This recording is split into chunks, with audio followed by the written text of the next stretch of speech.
talagang exact data, pati yung pangalan, paano nakatira, saan pinanganak, kailan pinanganak. Kaya awa ng Diyos naman, may about almost 5 million na tayo.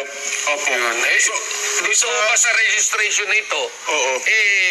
Pwede ba natin sabihin na kailangan mag-register kayo dahil kung sakali man lang na may benepisyo ang ating pong gobyerno para sa mga senior citizens, meron kayong data rito. Tama po ba yun? Hindi ho ganun yung umpisa natin. Ang mas importante kasi, marami pang may ambag ang senior citizen. Kaya gusto natin mag-register sila. Kasi gusto natin silang tumulong sa ating bayan.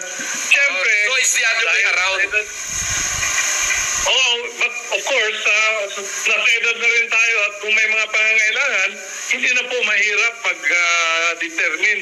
Kasi bawat isang senior citizen, may mga pangalan, may location. Mahirap po paghanap ng senior citizen kung wala kang primary data. Yun.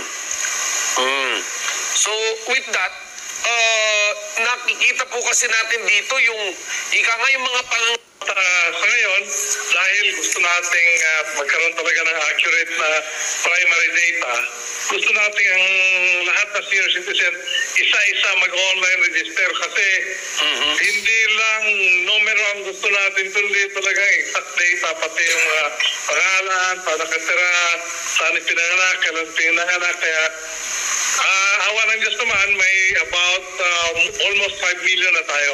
Opo. Ayan, magparehistro na kayo sa CNCSC para maka-avail sa mga benefits galing sa gobyerno.